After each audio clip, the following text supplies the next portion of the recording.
Good morning, good afternoon, good evening, whenever you happenstance in this Truth Bomb dialogue. And my guest this afternoon is Andrew Krieg. And we're recording this on, got to look at my date because I forgot. I know that we're July 25th, Friday, July 25th at approximately 4 p.m. Eastern Standard Time. And I want to read a little bit of Andrew's bio here to introduce him. And it's really amazing that I have this opportunity, all things considered. Andrew Krieg is based in Washington, D.C. He's a public affairs commentator, author, attorney, and legal reformer with decades of experience in cutting edge public policy issues. Drawing on extraordinary contacts in the nation's capital and globally, he is currently examining pivotal developments, many of them secret, that are transforming the American way of life.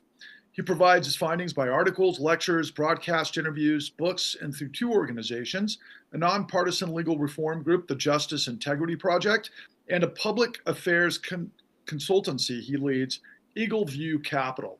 And Andrew, I spent a little time yesterday and this afternoon kind of catching up on some of your goings on, and you have been in the trenches going back to the 70s. Can you give us a little bit of an introduction to your incredible expanse of this career, this trajectory, and your interests from law to investigative journalism, and I'd say all things truth, in context to this absolutely Orwellian ocean of lies we find ourselves in the midst of? Well, it's a journey that started when I became a newspaper reporter and advanced up the ranks at the nation's oldest newspaper, the Hartford Courant in Connecticut, founded in 1764. Wow. And then I found that through the conglomerates acquiring newspapers, that the mission was changing. And I wrote a book about that, Spiked, How Chain Management Corrupted America's Oldest Newspaper, using the Hartford Courant's acquisition by a chain to talk about stories, many of them legal in nature, where stories were either puffed up or suppressed.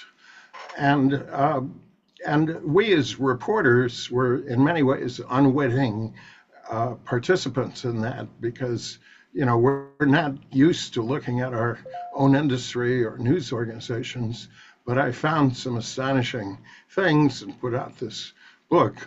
Along the way, I obtained law degrees from two great law schools, Yale and Chicago, and then became a lawyer in DC, a nonprofit executive. And in 2008, after a career in business and other high tech and so forth, I reverted to journalism and founded the Justice Integrity Project because I saw that the cutbacks at the major media and also kind of the blind spots about things like the JFK assassination, falsely derided as conspiracy theory, led to a need for alternative journalism. And so that's what I've tried to do since 2009, really. And a big part of that is watching the evolution of the media scene and the justice scene, and seeing that while many of us had high hopes for alternative media, it's susceptible to the same types of control and misinformation and misuse.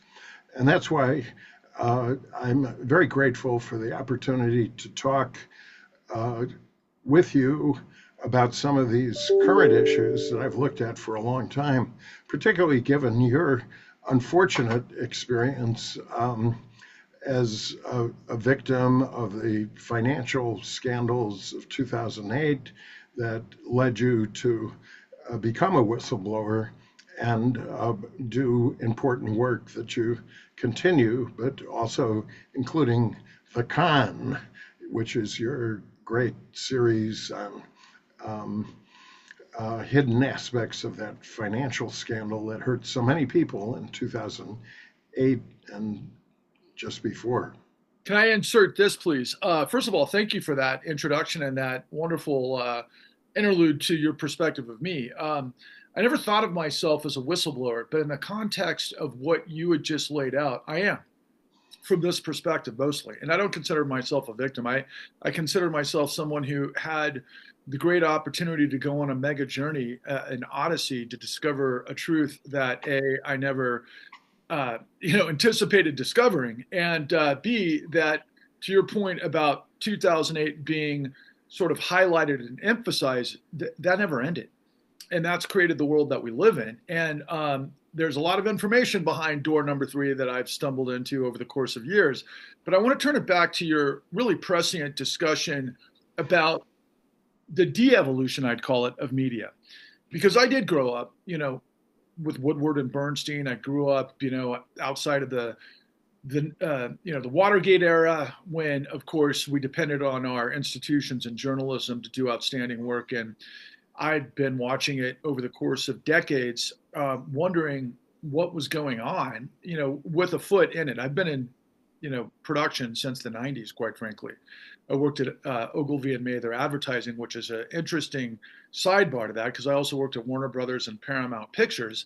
So I was kind of in this confluence of publicity, public relations, film money, and distribution. And I had a front row seat at that time to what seemed to me to be a mosaic that was led by producers for the bottom line. Give the people what they want. It was a cash business. It wasn't a truth business.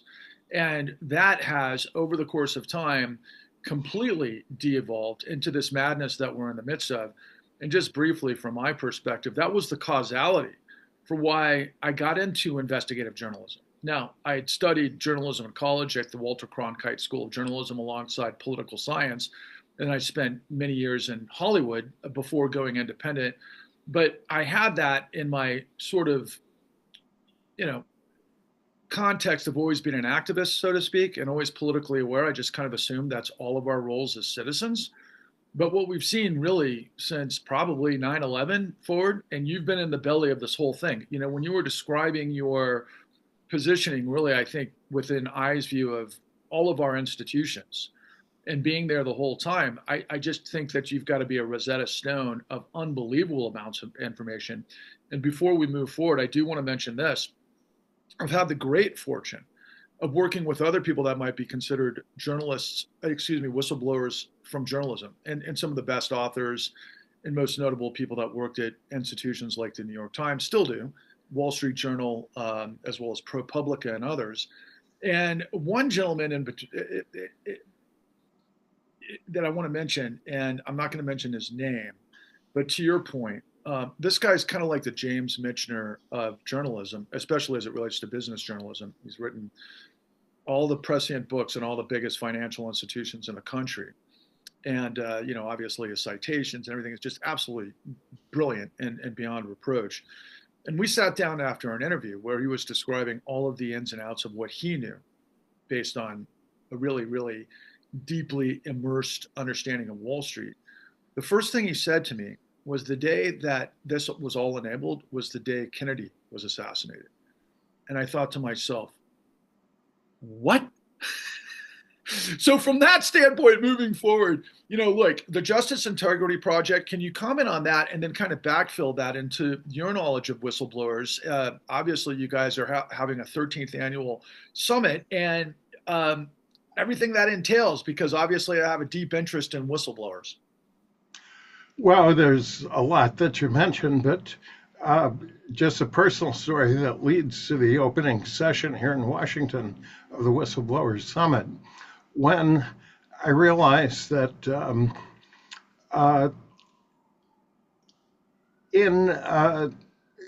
we can't rely on the establishment media because they've got their own pressures and blind spots.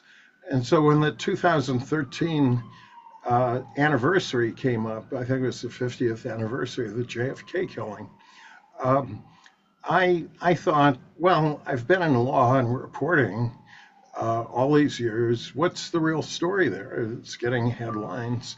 And so what I became deeply immersed in the community of researchers about the JFK assassination, and actually became very close to a number of the leaders speaking at their major conferences, although I just started by reporting on the books or what was going on in 2013, attending the conference just as an attendee. But I'm now on the board of Citizens Against Political Assassinations, which investigates not only that, but a lot of others. And at our whistleblower conference, which has its Washington start Monday at the House Rayburn building, not Monday, Wednesday. No, it's the 29th. Maybe that's Tuesday. So at 9 o'clock, I brought in for the opening panel a 5-time Emmy winner, John Barber, who was once the top-rated news anchor in Los Angeles. Later, he's arguably the godfather of reality TV because he created a show called Real People and co-hosted it in the 70s. And the concept was getting ordinary people to talk in a meaningful way about their lives. Well, his great passion has been, for many years, the JFK assassination. And in 2017, he did a movie called The Second Assassination of John F. Kennedy, The Media Cover-Up. And that's what he's going to talk about as we open this session on Tuesday. By the way, it's free, open to the public in the Gold Room. And there's not time for him to show the movie, but it's deliberately priced at $1.99 on Amazon.com. And it's got something like 850 reviews averaging 4.5 stars. And what he does is walk through any viewer to how Jim Garrison, New Orleans district attorney, solved the case in the 1960s. I'm very familiar with Oliver Stone's JFK. Yeah, well, this was the movie, 1991 movie, is in many ways based on the investigations of New Orleans District Attorney Jim Garrison, who John Barber, our speaker at the summit, brought onto his Los Angeles news show in the early 70s when he was a top-rated person, along with Red Fox, who was considered, of appeal only to blacks at the time. And John Barber lost his job. As a result of that? Pardon me? As a result of revealing that conversation? Trying to bring Jim Garrison, Red Fox, to an audience where he was the anchor. And so, in a sense, he's a whistleblower because he's describing how we think we're getting the news from these entities. But I actually studied this at the University of Chicago after my book about newspapers, the financial incentives. And so let's take us back before the podcast era, because that's when I did my study project. Of course, the University of Chicago is famous for law and economics. But here's a challenge for your audiences who, let's go back 30 years and ask yourself, before cable, how much did you pay every month for your broadcast TV news? Nothing. So what do they owe you? There. And you could say, well, the advertisers, they're paying for it. Well, kind of.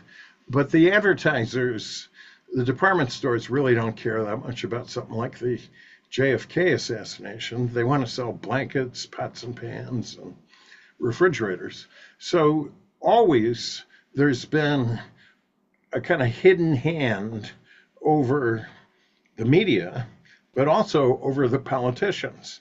And having worked in Washington at a big time law firm, and later I was president and CEO of something called the Wireless Communications Association to bring internet from dream to reality. So Right. I had a lot of occasion then to look at the kind of politics and uh, and what gets out, what doesn't, and just to spice things up a little bit, and at least touch briefly on something like the Epstein scandal. Here's a very interesting thought I'll inflict here. So I'm head of this trade association, and for old time's sake, I'm at the bar of the National Press Club, which, if your folks are clear-eyed, you can maybe see a little sweat because I just came from there to make sure I was on your show here, and it's kind of hot. So, but I'm at the bar of the Press Club, and it's about 2006, and I've changed career. I'm not even in journalism, but I'm like hanging out at the Press Club, which is near my office. And I got to know a former Navy intelligence officer who was on his way to writing 24 books. And he was a great reporter. He seemed to know all kinds of things. And there was a story in the news then, the DC Madam. And I don't know, had you heard of it out Yes. where you are? Okay, so the DC Madam, and the newspapers are writing all about this, that, and the other thing. But as a former reporter who covered the Justice Department full time for 5 years for the Hartford Courant before I became a reporter, I thought, there's something strange about this because, for one thing, a reporter gets in the elevator with her at this courthouse, which is about 2 blocks from me, 3 blocks that way. And she can't find anything to talk to her about except a nice color of lipstick. And I'm thinking, what kind of news coverage is this? And then the judge disappears. The DC Madam dies mysteriously. So anyway, I'm at the Press Club, and before a lot of this happens, and he's getting phone calls from the DC Madam, and he's talkative about it, and we strike up a friendship that lasts till now. But he explains to me that she wants to describe the big shots who were her customers, but she was having trouble doing it because she was actually working with law enforcement and intelligence agencies. Let me let that sink in. And so it turns out, and I think this is a reasonably accurate summary of something I've looked deeply into since, that she was about to retire to Germany. And if she had been working with authorities, they didn't want her leaving. And that's why she was prosecuted, even though she wasn't in Washington. They call her the DC Madam. They make a nationwide thing. She's basically based in California, about to retire.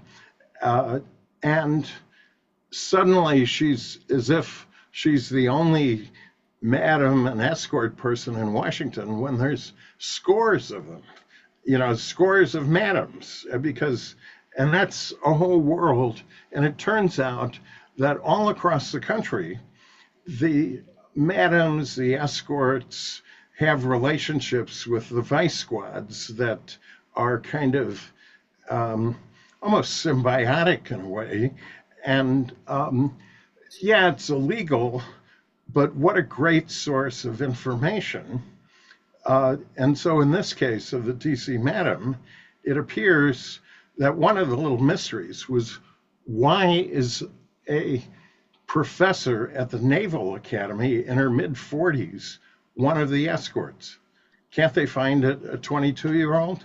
But it's partially explained that maybe a professor who's hard up needs money or something like that might be very expert in going through the pockets of the customers, certain customers, and the briefcase, they're in the bathroom or whatever.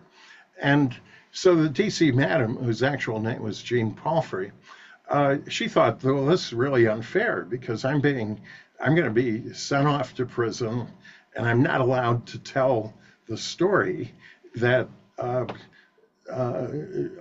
what's really going on. And then, of course, she died under mysterious circumstances. And some people say she killed herself. Other people say she wouldn't do it. And all of this is a prelude to not just Epstein, but many situations around the country, not just Epstein. And I'll let you, I'll shut up and let you interview me. But one last thought, or engage in a discussion. Yeah, But well, I want to, I mean, every other sentence I have something to kind of react to. And that's why I'm listening.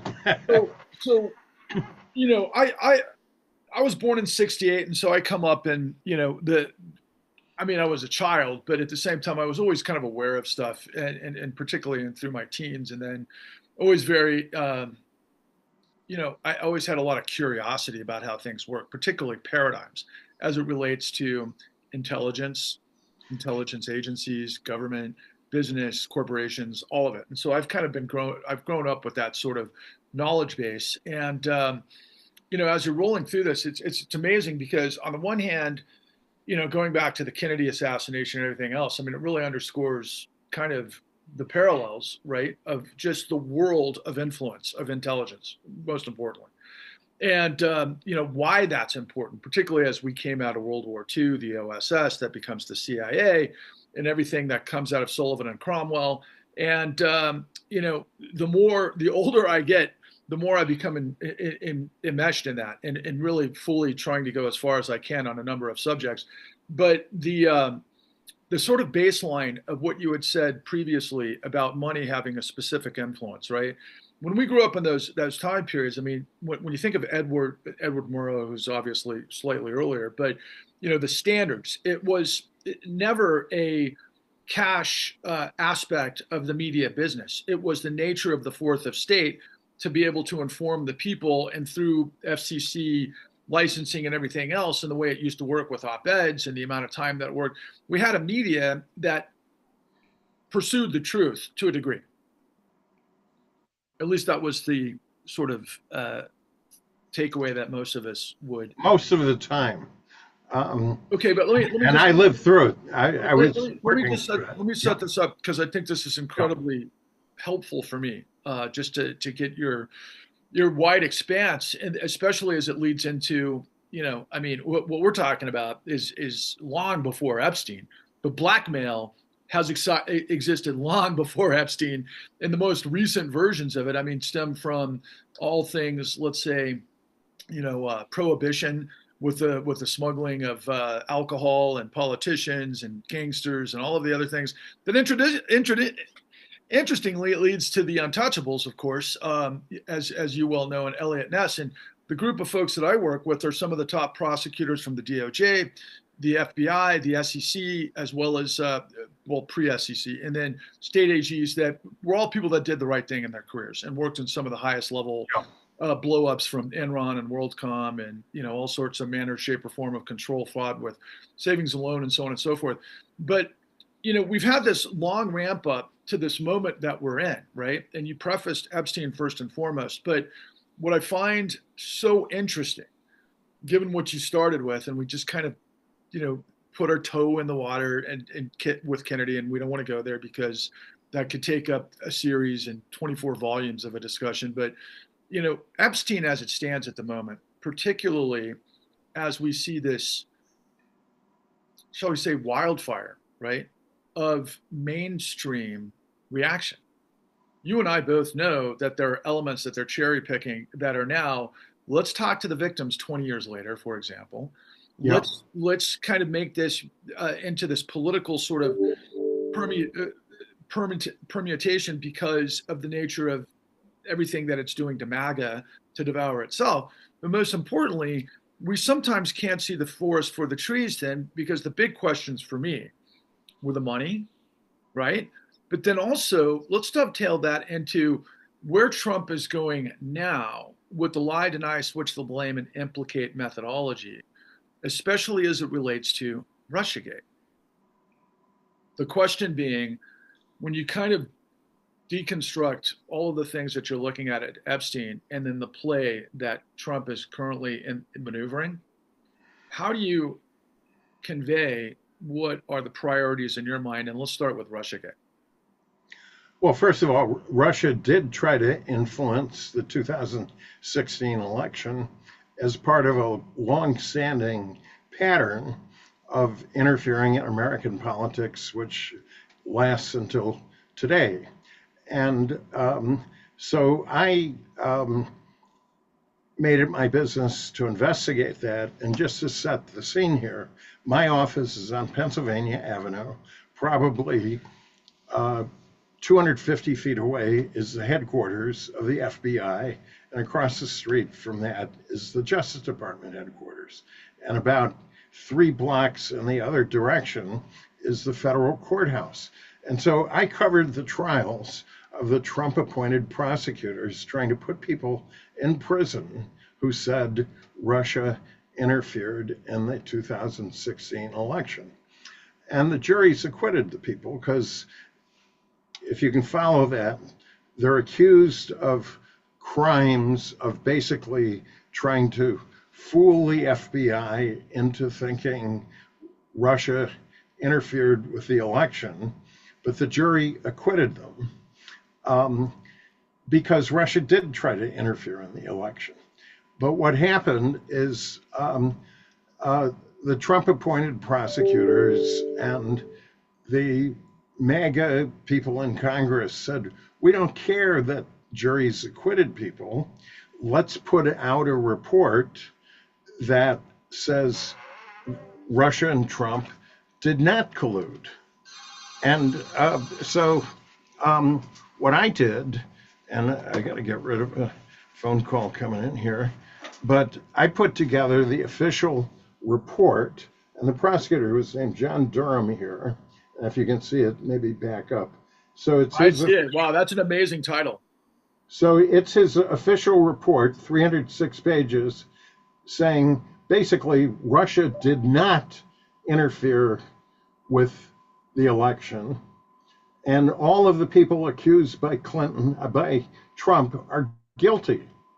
And I'm saying that's a corrupt, cruel fraud because it destroys the lives of whistleblowers who go in good faith to the FBI and say, we have evidence that Russia is interfering with our elections to help Trump, and they end up being broken at the wheel, tried for crimes. Pressure was put on the FBI agents to say what these people wanted. And the jury still acquitted. And then we see the whole thing. This is a case study that happened 2 years ago of what happens when our Justice Department, FBI, do not seek justice, but to imprison critics of Trump. And now we're seeing the whole thing again now, where he's back in charge, and he doesn't have just a few rogue ideological prosecutors. He's got, from the top down, is oriented to putting people in prison who criticize him or Russia. That's bad. Well, yeah. I mean, look, I'm reminded of kind of this long arc of history. I'm just going to touchstone upon this, and then I'm going to bring it, directly back to where we are at the moment, because we just saw the projection yesterday, right? That Trump is saying, yeah, Obama is guilty of treason. They set me up in 2016. There's no Russiagate. And, he's always in this last cycle been threatening retribution. Can only imagine what's coming next. The Bondi Department of Justice it's almost beyond comprehension. Same with, of course, this idea of Kash Patel at the FBI and weaponizing these institutions of justice, for what I can see is a RICO presidency. It is organized crime. Of course.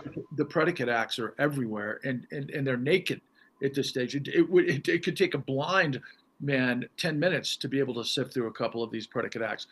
But going back to this kind of sort of perspective, right? When you were going through that, I was reminded initially of the 50s, and it took me years to kind of wrap my head around the J. Edgar Hoover time period, right? And we just saw released, and I haven't even got a chance to go into it, but the MLK files, right? I mean, that was like, what? Where did that go? And where do we find? And I can't wait to really look into it from the time period because of all of the different methodologies of what you're talking about that stem from intelligence as well. Can I interrupt? That's a distraction, very little of significance. And I've studied in the company of some of MLK's friends that case quite thoroughly. And what's revealed is intended to be a distraction from Epstein of little significance. But Well, it doesn't surprise me at all, and it's obvious at this point. At least previous generation Americans were smart enough to play these games much more cleverly. That's what I'm suggesting. That it's so unbelievably in front of your face. Now we have the retrospective of history to look back at all of the elements that came down, particularly during the Red Scare, right? And then, of course, the lines were drawn then. But we're in new territory. And so, for example, one of the journalists that pulled me into all things 2008 was none other than Matt Taibbi of Rolling Stone magazine. And he used to, and I've become very close with his editor, someone who I can call a close personal friend. And I've gotten inside that time period and the 10,000 word essays and, breaking down complex derivatives and all sorts of different financial, lawlessness, but into common language. That was a magic that Matt Taibbi had. Fast forward this many years later, and Matt Taibbi is one of the champions of Russiagate was a hoax because of the Steele dossier, right?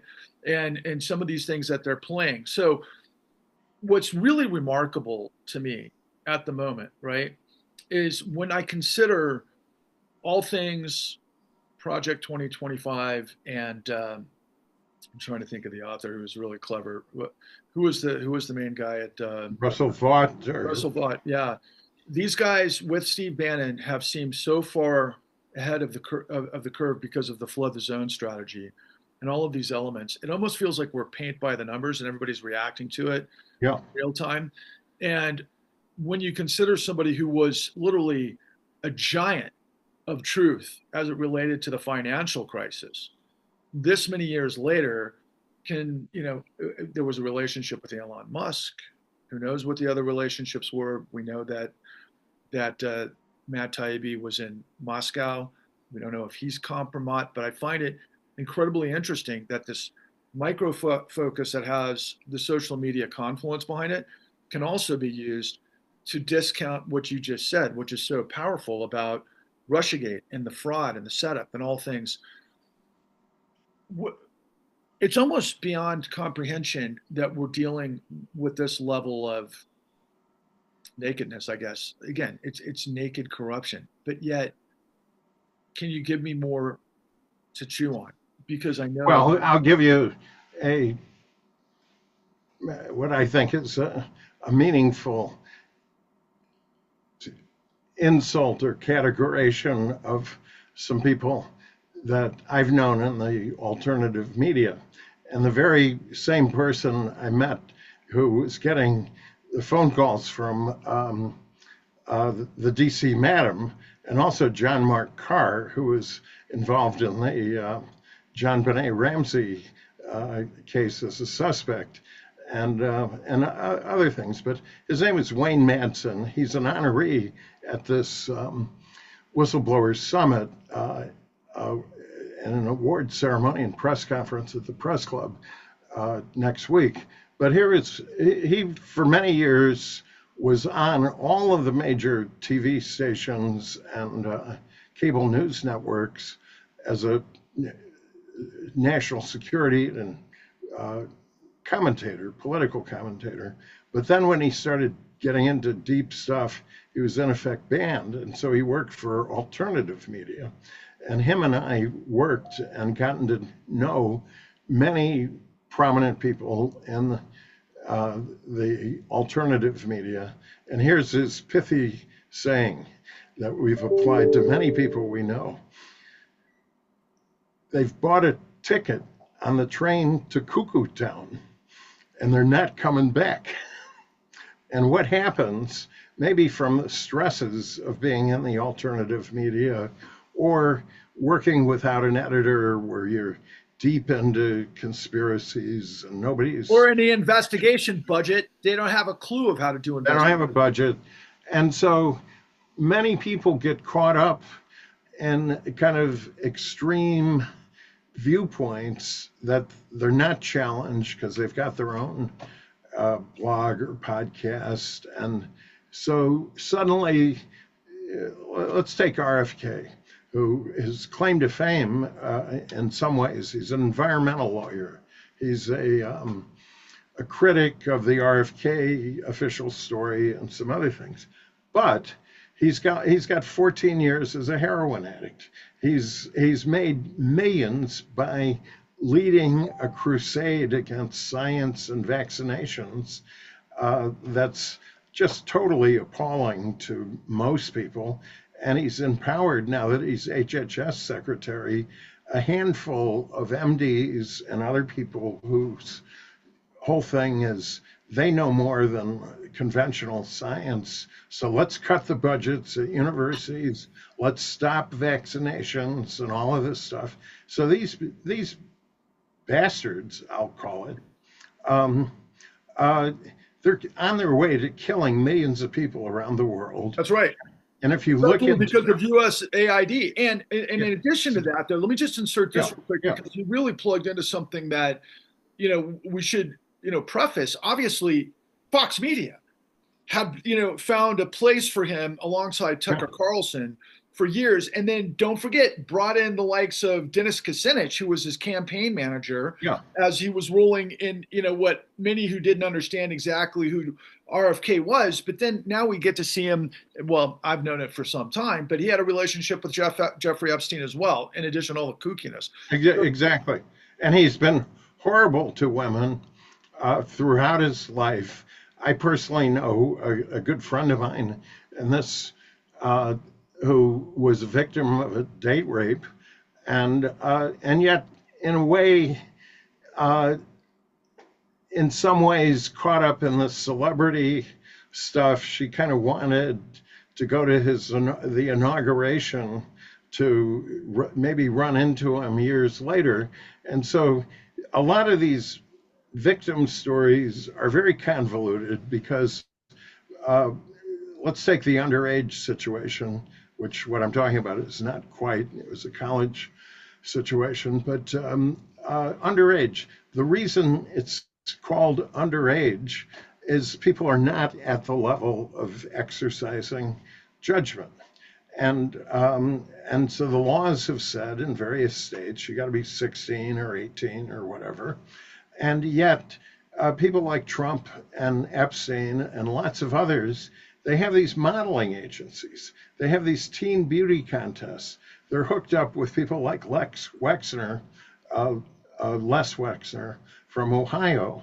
And what I just have this book out because I was on another radio show yesterday where somebody couldn't even get the name right of who he was. And I said, look, here's a 2009 book, Cops, Cover-Ups, and Corruption.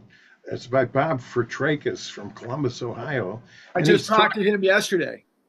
Oh, did you? He's my buddy. Tell him I held up his book. Of course, there's no money in any of this stuff, but here he is.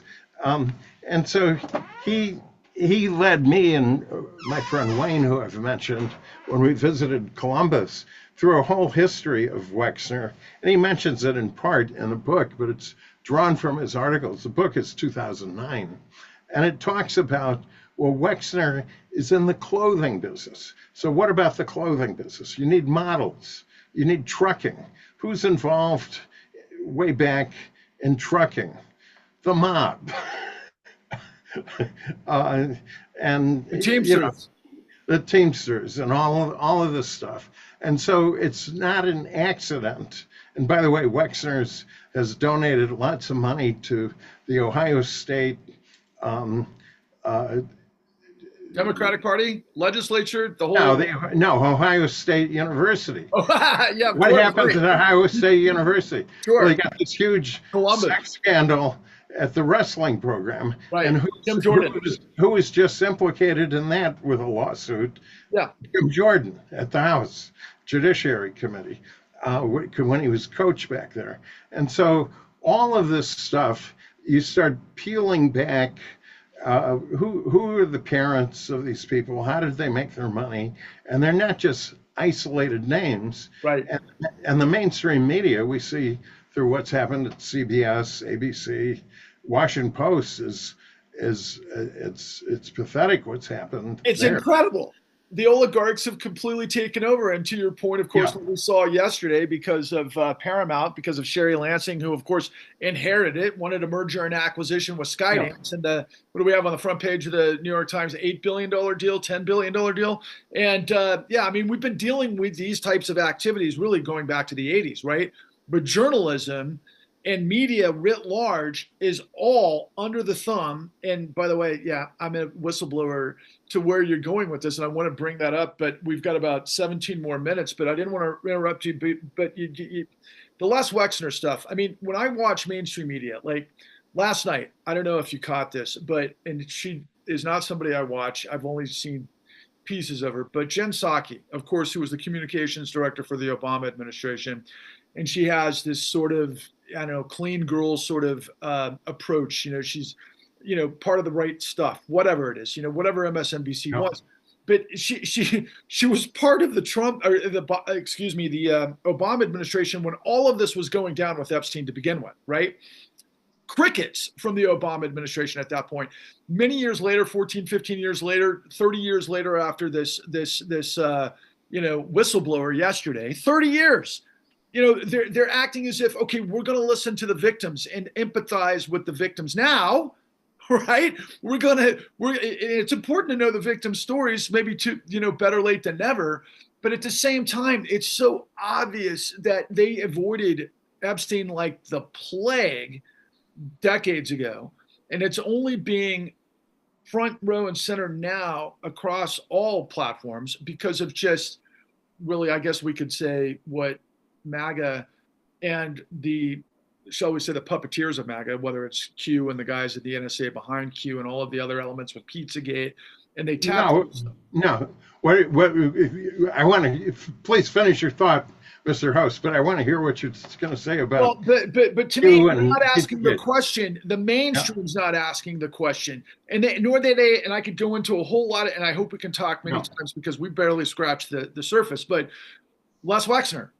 Okay, why would he provide power of attorney to Jeffrey Epstein to a multi-billion-dollar empire? Now, I can understand if he had a certain lifestyle and he happened to be infatuated with Jeffrey, but signing over a multi-billion-dollar empire because of being in love, I don't know any billionaire who does that unless there's some sort of guarantee. All I'm saying, where there's smoke, there's fire. So please fill in how you're seeing some of this stuff. I'll just say the beauty of, for at least perverts, of running teen beauty contests and modeling, and with adjuncts to parties and glamorous things like TV and Hollywood, is not only do you get an endless supply of beautiful teens coming in who want to be part of that, particularly if they're from Eastern Europe or runaways. Absolutely. And it's very simple, which, you're beautiful. There's a party tonight. Would you like to come? There's going to be people from Hollywood and, photographers. They're looking for models. And well, here's the flip side. I hope I didn't forget the flip side. Okay, so if you run nationwide, the money, follow the money is kind of where I was going. Thanks for reminding me. In a year or two, I'll forget. I'll need the prompt even more. But if you're a independent media, and I was a magazine writer for a long time after I left the newspaper business. I loved it because all of this stuff, kind of like what we're talking, you mix photos and opinion in a magazine article But what do they need? Magazines. The independent journalists, the freelancers, they need ads. Who buys ads in high-level magazines? Oh, clothing stores. Whether it's Victoria's Secret or Wexner's main operations were called The Limited, which is a limited appeal to young people, and The Gap. And The Gap, of course, when shopping malls were big until a couple of years ago, that's huge. And so what do? They buy ads in publications. So if you're the besieged editor at a publication, do you really want to go after a major advertiser based on what some teenage girl says? And lead yourself up. Okay, so let me tie a couple of things you've said that I think the audience ought to be at least aware of. There was this transition from the 2000s, Andrew, as we both know, where hedge funds and private equity bought large, shall we say, verticals of media all over the country, whether they were newspapers, whether there were media operations, and so on and so forth.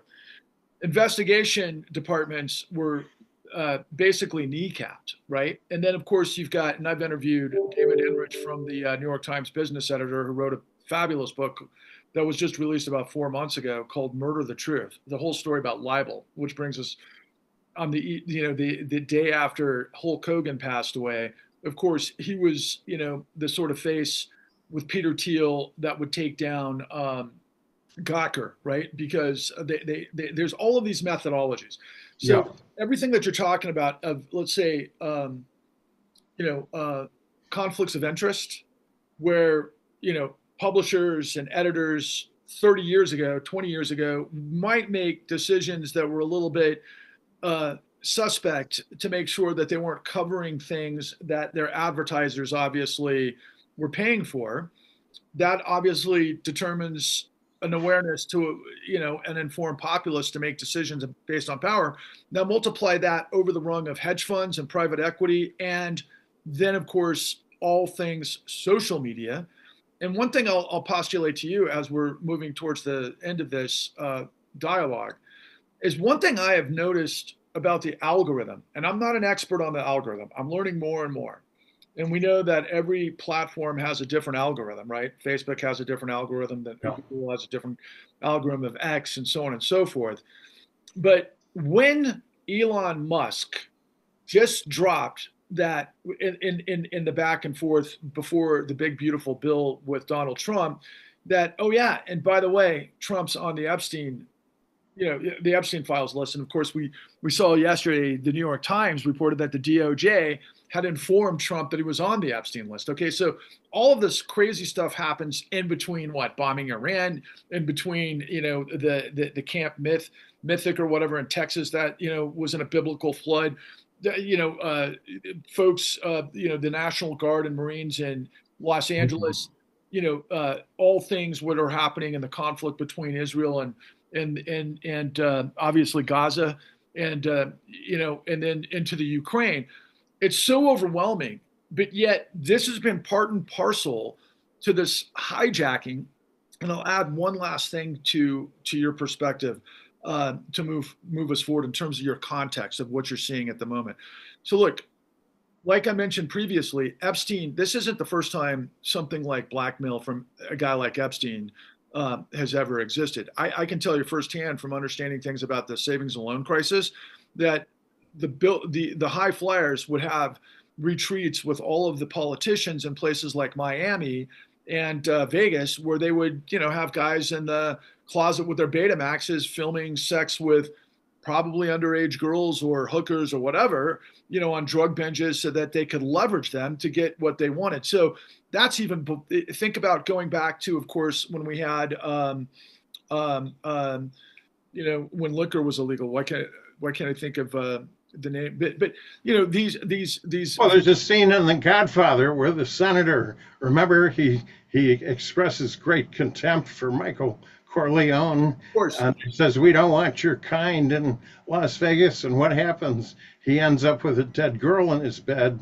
And the consigliere for Michael Corleone tells the senator, "Don't worry, Senator, we'll take care of it." And they get the senator in the pocket because he probably didn't kill the hooker, but he knows that he was found later in the room with the dead hooker, and the mob took care of it. The methodology has been around forever, but Yeah. I'm going to fast forward to 2025. Okay, look, we've had Putin as the head of Russia for 27 years now, and he came out of the KGB and everything that's gone on, and now you have Trump maneuvering the way he is. I mean, to me, it's all paint by the numbers, all of this stuff. But when you put even more money, even more control of the government, even more control of the media, this, of course, is going to be the outcome. And so I guess my question to you, Andrew, in terms of perspective and context, can you take us home in the next 7 minutes to give us your red flag warning of where we are at the moment, given all of these things, and B, what's at stake if we don't remedy this, and 3, let's understand your 13th annual platform of the summit gathering that's going to celebrate whistleblowers. Well, I think we're seeing every major institution that we've counted on to protect democracy under threat. Education, law, courts, media is only part of it, but Congress and officials. And part of studying all this perversion and sex stuff, at least for some of us, we don't talk about it public that much, some of the findings, so I'll keep it general here. But if you look at the background of many officials, you find that they have been compromised early in their career, and they've been intentionally recruited for high office, not despite the fact that they have unmentionable scandals in their past, but because of it. Because of it. And that's what someone who does this stuff for a living for many years told me when she decided to be a whistleblower. Now, this person who I've probably talked with for 200 hours, sometimes on the record, sometimes off the record, to inform my reporting, but also my behind the scenes work to enlighten others, kind of like this radio show, is that the payoff is often in federal contracts. So there's no real fingerprints, but there's dossiers, including on people on their own party, judges, elected officials who they get from the state legislature status to Secretary of State, where they can affect elections, you see, and with no fingerprints, and then on up to U.S. Senate or House. And I've seen some of the dossiers, I've seen some of the incriminating photos, and this is going on all the time. Now, so that's a whistleblower, and I'm not going to get close to identifying who, but they found that even when they went to major news media or to the Democrats, they're oblivious, or the guilty people have maneuvered it to head off things under a kind of traditional, well, we went to the White House and they deny it, so there can't be a story because they've denied it type of mentality. And so this one-time whistleblower has gone back to working for Republicans, because they say these Democrats don't do anything once they get information. They don't pay, they don't protect whistleblowers, they just avoid it. Now, maybe that's changing in the last few months, but that's been the record up to now, and it's why, leading to maybe your last point of what people can do about it, there needs to be pressure from the grassroots but it needs to be smart pressure, because if you just have rallies, what's going to happen is the right wing is going to hire people in mass who break windows and then say, look, this is what the progressives do. They break windows of storefronts or something, when it's actually them. And the other thing, and this is a message to the progressive community, and I was elected to the board of a progressive station, WPFW, part of the Pacifica Network last year. I'm off the board now. But here's a message to my progressive friends at all kinds of places.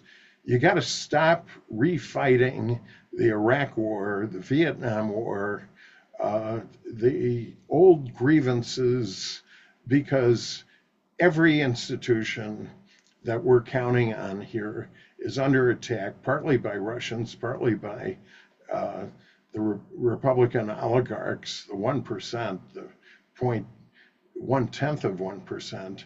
And if you're going to hate Democrats because of what happened to Bernie Sanders or what happened in the Vietnam War, what's the point? You may win the logical argument at some gathering of former 60s people, and I go back to that time. But right now, we have a situation like World War II, where some of us of a certain age, we remember that our parents signed up. My mother dropped out of college to join the Marines in World War II. And of course, my father did. I was just reading about Charles Bronson, and James Garner. These are for an older demographic, movie stars. But these people, they went to fight fascism. And it wasn't a march. It wasn't holding up a sign. And it wasn't, oh, we'll pick and choose the issues. It's to stop Hitler and stop Mussolini and their Asian counterparts. And there were no guarantees that they'd win, that they'd survive, or anything, but people did it. And it takes that kind of commitment, I think. And part of it, again, is self-reflection by us progressives to put aside our grievances of our narrow issue that, oh, Schumer didn't do enough, or whatever. It's a fight. What do you think? I want to learn. I think that was great, and I'm going to put down in the description links to your work. I'm going to put links to, obviously, the upcoming summit for the whistleblowers. I hope that you'll join me again. I'd like to actually do this often, because I think we've just barely scratched the surface, and there's information I have that I'd like you to know downstream as well. And folks, as always, thanks for watching. Please like, subscribe, and share. Please check out the con at thecon.tv. Check out thecleannewdeal.org and thenewuntouchables.com. And Mr. Krieg, thank you for joining us today or joining me today. And I look forward to the next time we have an opportunity to discuss. Thanks for having me. Thank you so much. All the best to you, and have a wonderful weekend. Take care.